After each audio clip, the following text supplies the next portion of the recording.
Hello नमस्कार साथियों, मैं अंशुल अग्रवाल अपने YouTube channel Anshul study point में आप सभी का हार्दिक स्वागत करता हूं। तो वही एक मोटिवेशनल कोट के साथ हम क्लास की शुरुआत करते हैं कि जीतेंगे हम ये वादा करो, कोशिश हमेशा ज़्यादा करो। कि जीतेंगे हम ये वादा करो, कोशिश हमेशा ज़्यादा करो, किस्मत भी रूठे पर हिम्मत ना टूटे, मजबूत इतना इरादा करो। तो इसी लाइन के साथ हम क्लास की शुरुआत करते हैं और हम प्रॉफिट एंड लॉस टॉपिक पर चर्चा कर रहे थे, जिसमें कि हम अंकित मूल्य पर, मार्केट प्राइस पर आधारित प्रश्न हैं उन पर बात कर रहे थे, उनका सॉल्यूशन हम निकाल रहे थे। जिसमें कि हम अंकित मूल्य पर छूट परसेंट किस प्रकार होती है, विक्रम मूल्य किस प्रकार ज्ञात किया जाता है, इस प्रकार के क्वेश्चंस हम कर रहे थे। जो मैंने आपको पिछली क्लास में बताया था कि सीपी और एमपी यानी कि क्रम मूल्य और अंकित मूल्य दोनों में जो रिलेशन होता है वो डायरेक्ट रिलेशन नहीं होता है।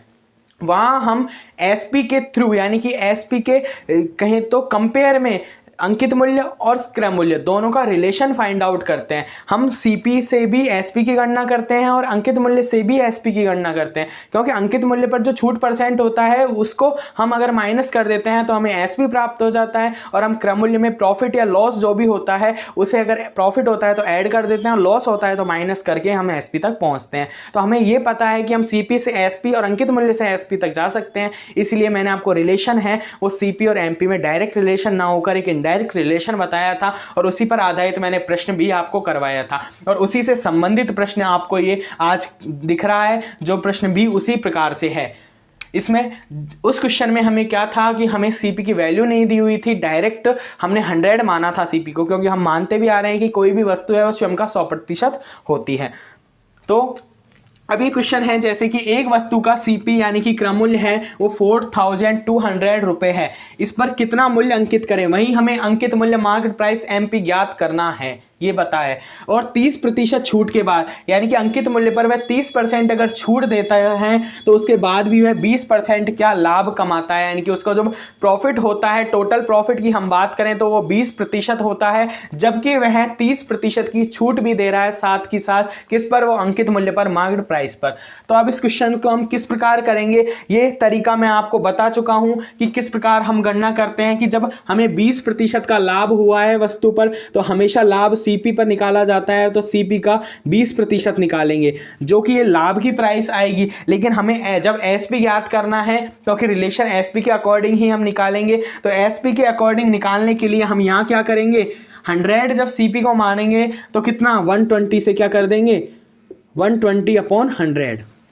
यहाँ क्या लिखेंगे 120/100, जिससे कि क्या हो, हमें प्रॉफिट है 20% का प्रॉफिट है उसको ऐड कर दिया है हमने सीपी में, तो वहाँ से ये जो वैल्यू है निकल कर आ रही है, ये किसकी वैल्यू है, ये एसपी की वैल्यू है। ये मैं आपको समझा चुका हूँ। इसके इज इक्वल टू में कौन सी वैल्यू होगी, जो एमपी है उस पर कितना 30% की छूट के बाद में बेच रहा है, तो एमपी का 30% छूट के बाद में जो वैल्यू बच जाती है वो 70% बच जाती है, तो 70/100। तो ये बात समझ में आ गई होगी, ये नॉर्मल सी बात है। इस प्रकार के आधारित क्वेश्चन हम बहुत कर चुके हैं, तो हमें कोई प्रॉब्लम होनी नहीं चाहिए। और ये क्या है, ये भी एसपी को शो कर रहा है, ये भी एसपी को, इसलिए इसमें रिलेशन है वो एक इनडायरेक्ट रिलेशन है वो शो हो जाता है। तो 100 से 100 कैंसिल हो जाता है। अब हमें यहाँ जो भी वैल्यू चाहिए उसे हम ज्ञात करते हैं। हमें अंकित मूल्य ज्ञात करना है कि कितना मूल्य है वो अंकित करें, तो अंकित मूल्य यानी कि एमपी हमें फाइंड आउट करना है। तो एमपी को यहाँ एज इट इज रख लेते हैं, तो यहाँ सीपी एज इट इज है, इनटू में 120 है, अपॉन में क्या आ जाएगा, यहाँ 70 मल्टीप्लाई के रूप में है तो ये डिवाइड के रूप में आ जाएगा।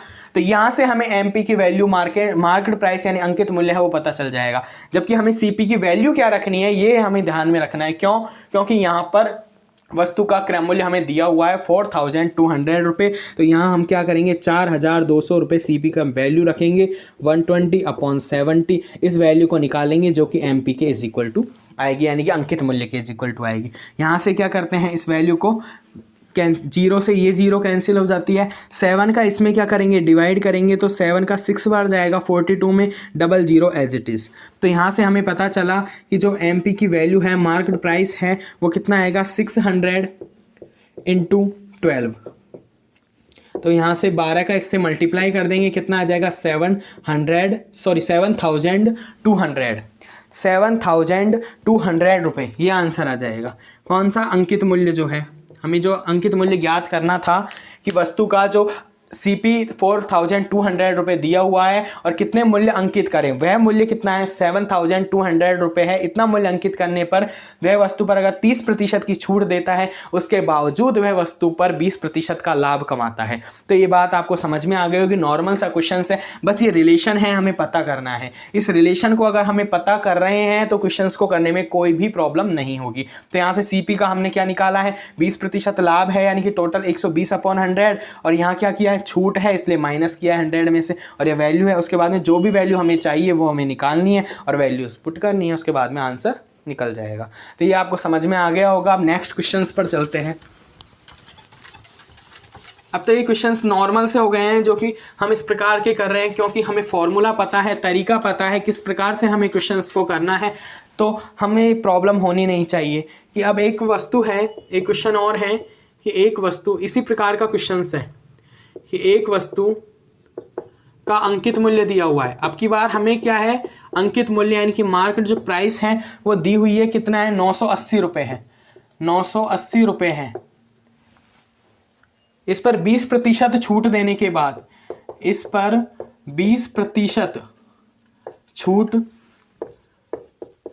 देने के बाद, 20% की छूट देने के बाद में दुकानदार 14% का लाभ कमाता है। 14% का क्या करता है, लाभ कमाता है। तो वस्तु का CP ज्ञात करो। अब यहाँ हमें क्या, अपोजिट क्वेश्चन है और कुछ भी नहीं है। वस्तु का CP ज्ञात करो, वस्तु का CP ज्ञात करो।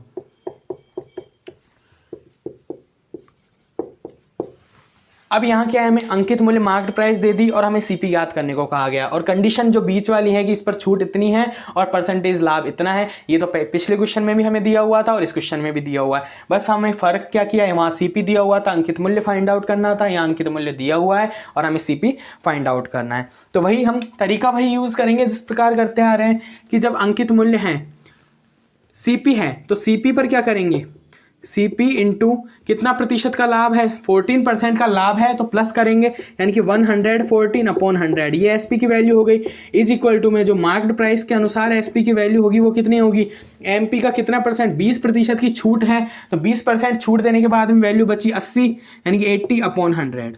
तो यहाँ से 100 से वही 100 क्या कर देंगे, कैंसिल कर देंगे। तो हमें एक वैल्यू किसकी चाहिए, CP की चाहिए। तो CP की वैल्यू के लिए हम क्या करेंगे, MP इंटू 80 है ये, अपॉन में क्या आ जाएगा 114।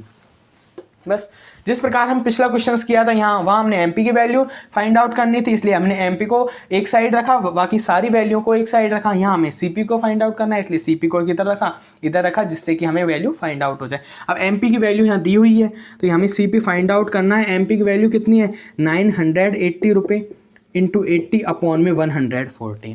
तो इसकी है कैलकुलेशन करनी है, और कैलकुलेशन करने के बाद में इसकी कैलकुलेशन करनी है, और कैलकुलेशन करने के बाद में हमें क्या है, डायरेक्ट आंसर निकालना है। अब इसकी कैलकुलेशन किस प्रकार करेंगे, 2 का इसमें डिवाइड कर देंगे, 5 7, और 2 का इसमें डिवाइड करने पर कितना आ जाएगा, 490। तो इसकी कैलकुलेशन कर लेंगे कि आंसर कितना निकल कर आएगा। 57 किसी से डिवाइड होगा नहीं, तो यहाँ से क्या करते हैं, इसका मल्टीप्लाई कर लेते हैं इंटू 80 अपॉन में 57 रहा। तो यहाँ से मल्टीप्लाई करने पर कितना आंसर आएगा, 00, 8 का 9 से करेंगे तो 272, 39, ये 57। यहाँ से हम ये वैल्यू निकल कर आई है, और इसका क्या है, परसेंटेज के रूप में आंसर निकाल लेंगे। सॉरी, ये वैल्यू है, CP कितना आएगा, वो पॉइंट के रूप में आएगा आंसर। CP है वो पॉइंट के रूप में आएगा आंसर। ठीक है, ये आंसर आपको समझ में आ गया होगा। अब क्या था, अंकित मूल्य 980 रुपये था, उस पर 20% की छूट दे। अब इस कैलकुलेशन अगर इतनी टफ हो रही है तो हम क्या करते हैं, इस कैलकुलेशन को इतनी टफ ना कर डायरेक्ट इसको सॉल्यूशन करते हैं। और डायरेक्ट सॉल्यूशन क्या है कि इसमें जो है ये 980 की जगह इसको लिखो आप 912 रुपये। 912 रुपये उसका अंकित मूल्य है और इस पर 20% की छूट देने के बाद में दुकानदार 14% का लाभ कमाता है। तो हमें सीपी ज्ञात करना है। तो यहाँ तक तो हमें वही वैल्यूज रखनी है। उसके बाद में हमें सी में फाइंड आउट करना है। तो एमपी की वैल्यू को 912 रखो इंटू 80 अपॉन में 140, क्योंकि ये क्या हो जाएगा, डायरेक्ट डिवाइड हो जाएगा। मैंने ओनली संख्याएं वो चेंज की है और चेंज इसलिए किया है क्योंकि जो आंसर हमारे पॉइंटों में आ रहे थे वो पॉइंटों में ना आकर डायरेक्ट आ जाएंगे, इसलिए कि सीपी की वैल्यू हमें डायरेक्ट पता चल जाएगी कि कितने रुपए थी। तो यहाँ से क्या है 140 का इससे डिवाइड करेंगे तो ये कितनी बार कैंसिल होगा, ये कितनी बार कैंसिल होगा, 114 का अगर डिवाइड करेंगे तो वो कैंसिल होगा 8 बार। यहाँ से हम देख लेते हैं एक बार, 8 से मल्टीप्लाई करते हैं तो 230, 11 1, हाँ 912 कब आएंगे, 114 को 8 से मल्टीप्लाई करने पर, यानी कि हमने 140 को इससे डिवाइड किया तो 8 बार हुआ और यहाँ से आंसर कितना 8 इंटू 18 यानी कि 640 रुपये, ये हमें आंसर निकल कर आया। 640 रुपये है वो, ये ओनली मैंने संख्या चेंज किया और संख्या इसीलिए चेंज की है कि हमारा जो सॉल्यूशन है वो डायरेक्टली निकल जाए, क्योंकि एग्जाम में भी कैलकुलेशन टिपिकल नहीं आती है। कैलकुलेशन में तो ऐसे ही संख्याएं आएंगी जो कहें तो एक दूसरे से कैंसिल हो जाएंगी, किसी प्रकार की कोई प्रॉब्लम नहीं होगी वहाँ डायरेक्ट। मैंने क्योंकि संख्या जो ले ली थी पिछली बार अभी क्वेश्चन में वो थोड़ी टिपिकल थी, वहाँ में पॉइंटों में आंसर आ रहे थे, जबकि अब ये 912 लेने पर ये क्या हो रहा है 640 रुपये आंसर आ रहा है, जो कि सीपी हमें ज्ञात करना था। तो आपको समझ में आ गया होगा ये क्वेश्चन, पिछले वाले क्वेश्चंस की तरह ही था और कुछ भी नहीं था। वहां हमने एमपी ज्ञात किया था, यहाँ सीपी ज्ञात किया है, बस फर्क इतना ही है। अब हम नेक्स्ट कहें तो नेक्स्ट टाइप पर चलते हैं, इसी अंकित मूल्य पर छूट परसेंट, इस प्रकार के क्वेश्चंस के ही टाइप हैं उस पर चलते हैं। कि एक है जैसे कि क्रमिक छूट, और क्रमिक छूट क्या होती है, लगातार होने वाली छूट। क्रमिक छूट क्या होती है कि लगातार होने वाली छूट होती है। जब हम कहें तो कि किसी वस्तु पर 10% की छूट दें, उसके बाद में उस जो वैल्यू बची है उस पर फिर 20% की छूट हो, फिर 30% की छूट हो, फिर 10% की छूट हो, तो इस प्रकार की जो भी कैलकुलेशन हम करते हैं तो वो क्रमिक छूट के रूप में आती है। यानी कि कहें तो एक छूट के बाद में, एक छूट के बाद प्राप्त राशि है उस पर दी जाने वाली छूट, प्राप्त राशि पर दी जाने वाली जो छूट है उसे क्या कहते हैं, एक छूट के बाद में प्राप्त राशि पर दी जाने वाली जो अगली छूट है या कहें तो नेक्स्ट छूट है, दी जाने वाली अगली छूट वो क्या होती है, क्रमिक छूट आती है। एक छूट के बाद में प्राप्त राशि है उस पर दी जाने वाली जो अगली छूट होती है, डिस्काउंट होता है, छूट को क्या बोलते हैं, डिस्काउंट बोलते हैं। तो वो डिस्काउंट है, यानी कि एक डिस्काउंट दे दिया उसके बाद में जो प्राप्त राशि है उस पर दोबारा डिस्काउंट दे दिया, तो वो क्या आ जाता है, क्रमिक छूट, यानी कि लगातार, जिसको हम बोलते हैं कि लगातार इस पर छूट दी गई है। और क्रमिक छूट में चाहे वो 10% फर्स्ट में कहे और सेकंड में 20% कहे, और अगर हम इसे क्रमिक छूट में क्या होता है, इसे 20% और 10% भी लिख सकते हैं। यानी कि पहले 10% छूट दी गई है, फिर उसी राशि पर 20% छूट दी गई है, तो आने वाला जो भी आंसर होगा अगर वो x वैल्यू आ रही है तो 20% फर्स्ट में छूट देने पर, फिर 10% छूट देने पर भी वैल्यू x के इज इक्वल टू आएगी। यानी कि ये दोनों वैल्यू होंगी, ये क्या होंगी, इज इक्वल टू होंगी, बराबर होंगी। मेरा कहने का तात्पर्य यह है, इसलिए हम क्वेश्चंस को आगे नेक्स्ट क्वेश्चन करेंगे तब तो हमें अच्छी तरीके से मालूम हो जाएगा कि किस प्रकार से ये छूटें हैं, वो हमारे समझ में आ जाएंगे अच्छी तरीके से। हम क्वेश्चंस करेंगे, बस ये मैंने समझाने के लिए एक थ्योरेटिकल लाइन लिखी है जिससे कि आप इस कंडीशंस को समझ सकें कि क्रमिक छूट क्या होती है। ये एक छूट के बाद में, एक डिस्काउंट के बाद में जो प्राप्त राशि होती है उस पर फिर नेक्स्ट डिस्काउंट दिया जाता है, उसे ही क्रमिक छूट कहा जाता है। तो ये समझ में आ गई होगी आपको क्रमिक छूट। अब इस पर आधारित हम प्रश्न करते हैं, क्रमिक छूट पर आधारित ही हम प्रश्न करते हैं कि क्वेश्चन है 30% व 40% की दो क्रमिक छूट। अब इस वर्ड को आप अच्छे तरीके से समझ सके हो कि क्रमिक छूट होती क्या है, कि समतुल्य छूट के समतुल्य एक छूट क्या होगी, समतुल्य एक छूट परसेंट ज्ञात करो।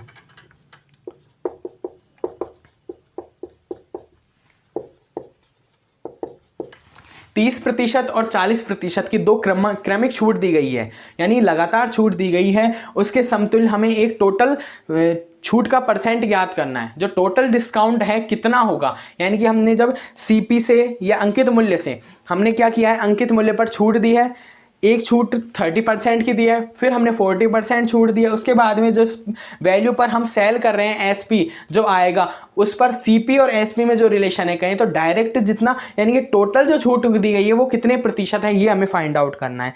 तो यहाँ जैसे कि हम ये अंकित मूल्य है, मार्केट प्राइस थी, इस पर हमने छूट दी और छूट का परसेंटेज कितना था, यानी कि मार्केट प्राइस को हम कितने मानेंगे, 100 मानकर चलेंगे।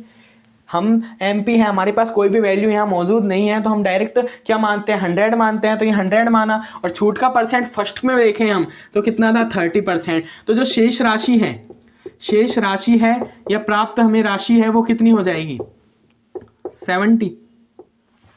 100 का 30% छूट देने के बाद में शेष राशि कितनी होगी, 70। इतना हम जानते हैं, ये फर्स्ट कंडीशन हो गई। लेकिन इसमें लगातार छूट दे रहा है, 30% के बाद में 40% की भी क्रमिक छूट दी गई है। तो उस क्रमिक छूट किस पर फाइंड आउट करेंगे, हम 70 पर ज्ञात करेंगे। ये 70 पर दी जाने वाली क्या है, 40% जो छूट है वो 70 पर दी जाएगी, क्योंकि लगातार छूट है।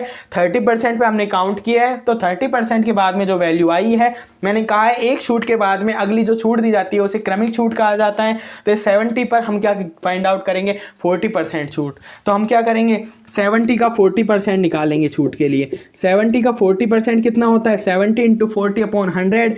यहां से वैल्यू निकल कर आएगी, 2 जीरो से ये 2 जीरो कैंसिल, तो 28। अब ये 28 क्या है, 28 क्या है, छूट का परसेंटेज है। और कौन सी छूट का परसेंटेज है, सेकंड छूट का, यानी कि 40% जब वह छूट दे रहा है तो 28 रुपये। हम इसे अगर 100 रुपये मानकर चलते हैं, उसमें 30% हम छूट देते हैं फर्स्ट में, तो 70 रुपये हमारे पास बचते हैं। और 70 रुपये में हम 40% की फिर छूट दे रहे हैं, तो 70% का 40% 28 रुपये होता है, यानी कि 28 रुपये हम फिर माइनस करेंगे तो हमें क्या हो जाएगा, एसपी यानी कि टोटल वैल्यू है वो पता चल जाएगी। तो यहाँ से हमें पता चला कि 28 और 70, तो यहाँ से हमें एसपी है वो कितना होगा, 70 हम एसपी कर रहे थे पहले, उसके बाद में फिर छूट दी गई है, सेकंड छूट है ये, सेकंड डिस्काउंट। तो यहाँ से हम क्या करेंगे, 70 में से माइनस करेंगे 28, तो ये कितना आएगा, 42। तो 42 तो क्या हो गई, सेलिंग प्राइस हो गई। और सीपी हमने यानी कि एमपी कहें तो मार्केट प्राइस कितनी थी, 100 रुपये। एमपी से सीपी जाने के लिए हम क्या करेंगे, जो हमारे अब इसमें जो समतुल्य छूट पूछी है वो यही पूछी है कि एमपी से और जो हमने सेल कर दी है वस्तु को, वह कितने प्रतिशत की छूट पर की गई है। तो यहाँ पहले क्या था, 100 था, और 100 से ये कितना हो गया, 42 हो गया है। अब इसको हमें कैलकुलेट करना है, 100 से कितना 42 हो गया है। तो यानी कि जो कहें तो हम डिस्काउंट जो है, टोटल डिस्काउंट, टोटल छूट की बात करें, हम टोटल डिस्काउंट की बात करें, टोटल डिस्काउंट, तो टोटल डिस्काउंट कितना होगा, 100 में से माइनस करेंगे 42 को, तो कितना आएगा, 58%। ये आंसर हो गया। यानी कि जो समतुल्य छूट होगी वो कितनी होगी, 58% छूट होगी। क्यों, क्योंकि 42% छूट, यानी कि कहें तो 42% तो वो वैल्यू आई है जिस पर कि हमने जो भी वस्तु है उसको सेल किया है। ये सेल करने वाली क्या हो जाती है, वस्तु आ जाती है। और उसके बाद में जो क्रमिक छूट है, क्रमिक छूट का मतलब ही ये होता है कि पहले एक छूट दे दी, उसके बाद में प्राप्त राशि पर ही अगली छूट होगी। यानी कि ये नहीं कि हम जो दूसरी छूट की गणना करते हैं वो भी हम मार्केट प्राइस पर नहीं करेंगे। क्रमिक छूट का मतलब ही ये होता है कि जितनी प्राप्त राशि हो गई है एक छूट देने के बाद में, उसके बाद में सेकेंड छूट है वो उस प्राप्त राशि पर ही गणना हम कैलकुलेट करेंगे। तो यहाँ हमने क्या किया, फर्स्ट छूट देने के बाद में सेकेंड छूट है वो क्या दी, 40% की, तो वहाँ से हमारे पास आया आंसर 28। तो 28 को हम इसमें से माइनस करेंगे जिससे कि हमें प्राप्त राशि जो सेलिंग प्राइस है वो पता चल जाए, वो कितनी है, 42। जब हमारे पास सेलिंग प्राइस 42 है, एमपी हमारे पास 100 है, तो 100 से 42 आने में कितने परसेंट की ये कहें तो लॉस हुआ है हमें एक तरीके से, और वो डिस्काउंट है। यहाँ क्या है, वो डिस्काउंट है, तो वो डिस्काउंट कितना है, 58% का। ये आपको समझ में आ गया होगा आंसर। बहुत ही अच्छा क्वेश्चंस है और इस प्रकार के क्वेश्चंस एग्जाम में आते ही हैं। बस इसमें लैंग्वेज है, मैंने आपको डायरेक्ट लिख दिया है, और ये जब क्वेश्चंस में आता है तो थोड़ा लैंग्वेज को घुमा फिरा के करता है और कुछ भी नहीं है। इसी प्रकार का एक नेक्स्ट क्वेश्चन और देखते हैं जिससे कि आप इस क्वेश्चन को अच्छी तरीके से समझ सकें।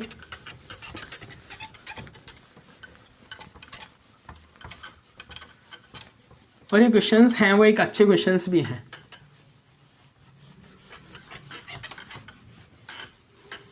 जैसा कि एक क्वेश्चन है कि 10% व 30% की दो क्रमागत या क्रमागत छूट। अब क्रमागत और क्रमिक वर्ड एक ही है, लगातार है, इसका अर्थ लगातार। अर्थ अगर हमें पता है कि अर्थ क्या है तो फिर हमें कोई प्रॉब्लम नहीं होगी, उस जगह क्रमिक लिखा है या क्रमागत लिखा है। तो ये क्वेश्चन में लिखा हुआ है इसलिए मैंने लिखा है एज इट इज, जिससे आपको पता रहे। छूट किस एकल छूट।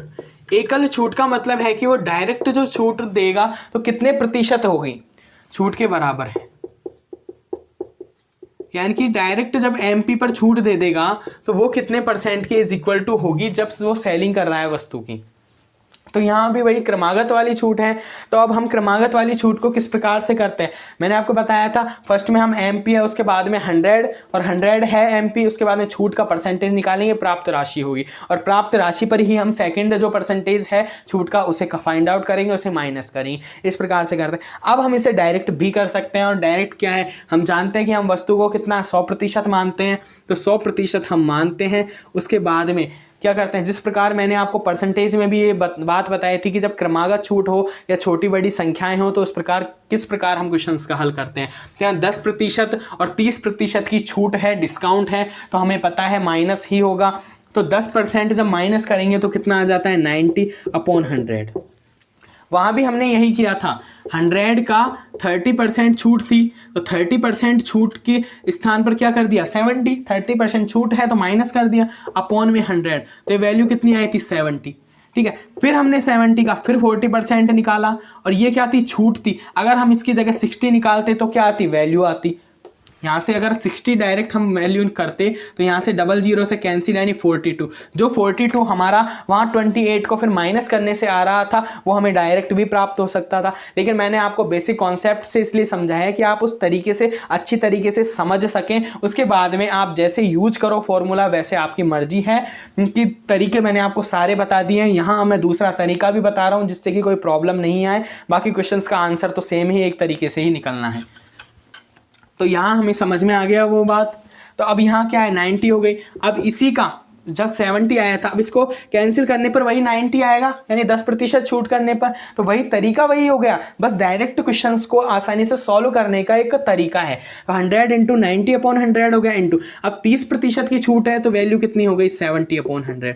यहाँ से हमें क्या है, डायरेक्ट वैल्यू पता चल जाएगी, और 100 में से हम क्या कर देंगे, उस वैल्यू को माइनस कर देंगे, तो हमें टोटल डिस्काउंट है वो पता चल जाएगा। तो यहाँ से हम डायरेक्ट इसका आंसर निकालते हैं। तो 00 से ये 00 कैंसिल, और ये 00 से ये 00 कैंसिल। तो 9 × 7 करेंगे, यानी कि 9 × 7 करने पर आंसर आएगा 63%।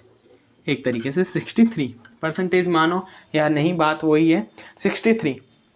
तो अब यहाँ 100 थी ये वैल्यू, 100 मानी थी हमने, तो 100 जब वैल्यू थी वहाँ से 63 तक पहुँचा। ये देखो 100 वैल्यू थी, 63 उस मूल्य, कहीं तो उस वस्तु का मूल्य वह कोई भी उपभोक्ता है वो जो दे रहा है मूल्य वो कितना है, 63 है। और उसके बाद में जो क्रमागत छूट देने के बाद में ये एक एसपी है जिस पर कि 63 में वो वस्तुओं को बेच रहा है, और 100 क्या था, उसका एमपी था, यानी कि कहीं तो अंकित मूल्य था, उस पर छूट दिया उसने। उसके बाद में क्रमिक छूट दी लगातार 10% की और 30% की, उसके बाद में 63 आंसर आए।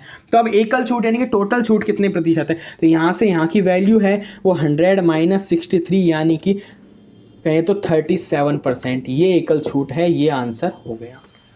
बहुत ही कम टाइम में और इजीली हमने सॉल्व किया है। तो एकल छूट की जब भी हमें गणना करनी हो, इस प्रकार की क्रमागत छूट दी हो, तो हम किस प्रकार करेंगे, उस वस्तु को अंकित मूल्य को 100 मानेंगे, उसमें जितनी छूट दी गई है उसके हिसाब से वैल्यू लिखते जाएंगे। 10% यहाँ छूट है तो वैल्यू 90/100 हो गई, 30% छूट है तो 70/100 हुई। यहाँ तो दो ही वैल्यू है, उसके बाद में और आगे भी छूट दी जा सकती है। हम गए आगे 50% की छूट हो, 80% की छूट हो, तो वो छूट को भी हम क्या कर देंगे, प्लस मल्टीप्लाई करते जाएंगे और वहाँ से आंसर निकालते जाएंगे। यहाँ से हमने आंसर किया 63 आया, यानी कि ये वैल्यू वो है जिस पर वह सेलिंग कर रहा है, बेच रहा है वस्तुओं को, और ये अंकित मूल्य था। तो यहाँ से यहाँ का जो डिफरेंस है वो हमें पता चला कि 37% है, और यही क्या है, एकल छूट के बराबर है। जब वह 10% और 30% दो क्रमागत छूट दे रहा है, उसकी जगह वह यह भी लिख सकता है कि मैं अंकित मूल्य पर 37% की छूट देकर वस्तुओं को बेच रहा हूँ। तो ये है कहने का तात्पर्य कि जब वह एक वस्तु पर ये 2 प्रकार की छूट लिख रहा है तो इस प्रकार से क्वेश्चन में वह यह भी लिख सकता है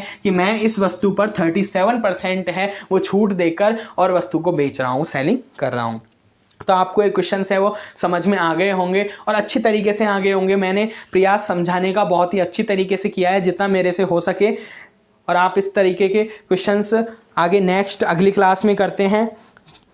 अगली क्लास भी यही अंकित मूल्य पर आधारित प्रश्नों पर ही होगी, जिसमें कि हम कुछ अलग नए टाइप्स के बारे में चर्चा करेंगे। तो आज की क्लास को यहीं समाप्त करते हैं और आप इस चैनल को सब्सक्राइब कीजिए और वीडियो को ज़्यादा से ज़्यादा शेयर कीजिए, जिससे कि इस क्लास के बेनिफिट्स हैं वो सभी तक पहुंच जाएं, क्योंकि ये टॉपिक है वो भी इम्पोर्टेंट टॉपिक है और इसका किसी न किसी एग्जाम से डायरेक्ट रिलेशन होता है। चाहे MP का CP से डायरेक्ट रिलेशन ना हो, लेकिन इस वीडियो का, इन क्लासेज का है वो किसी न किसी एग्जाम से डायरेक्ट रिलेशन होता है।